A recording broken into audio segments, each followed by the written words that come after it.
Priorité sanitaire et planification en santé publique. C'est quoi une priorité sanitaire?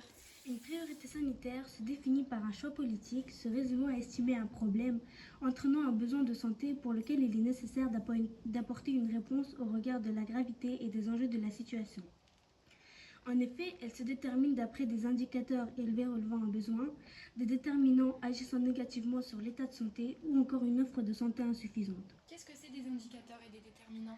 Un indicateur, c'est un outil de mesure, une donnée statistique permettant d'évaluer une situation, et un déterminant, c'est un élément ou facteur qui influence positivement ou négativement, directement ou indirectement, la santé et le bien-être de la population. D'accord, maintenant, comment on détermine une priorité sanitaire plus précisément? Le diagnostic épidémiologique permet de déterminer les différentes particularités de problèmes sanitaires. Grâce aux données des indicateurs, va permettre de déterminer la gravité, la fréquence d'apparition, l'évolution, l'absence de traitement efficace et les conséquences économiques et sociales, plus le contexte politique, économique et démographique et la concertation entre les acteurs de santé publique.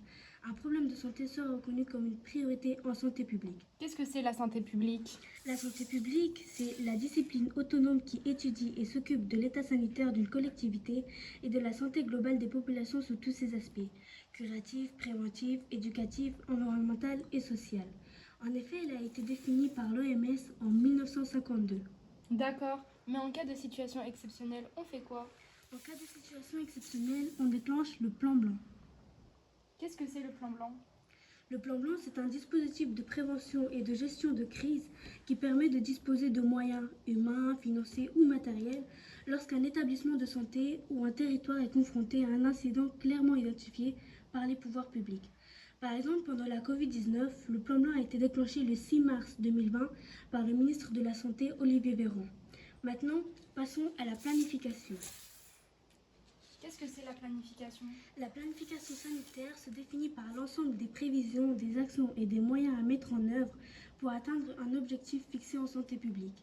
Généralement, une planification dure entre 5 à 10 ans. La première planification en santé publique date de la loi du 31 décembre 1970 sur la réforme hospitalière qui intègre le dispositif de vaccination. Mais c'est avec la loi du 9 août 2004 de la loi relative de santé publique que la planification sanitaire s'étend dans le domaine de la prévention à tous les niveaux du territoire, national, régional et local. Mais quels sont ces domaines de prévention exactement? Au niveau national, la stratégie nationale de la santé, la SNS, établie par le ministre de la Santé, fixe les priorités principales du gouvernement en matière de santé pour une durée de 5 ans. Il s'agit du pilier cherchant à résoudre de façon égale les problèmes perçus comme prioritaires à grande échelle. Au niveau régional, le projet régional de santé, le PRS, est établi par l'Agence régionale de santé, l'ARS, qui se base sur la stratégie nationale de santé afin de fixer les objectifs à atteindre et les résultats attendus au regard des besoins de la population pour une durée de 10 ans.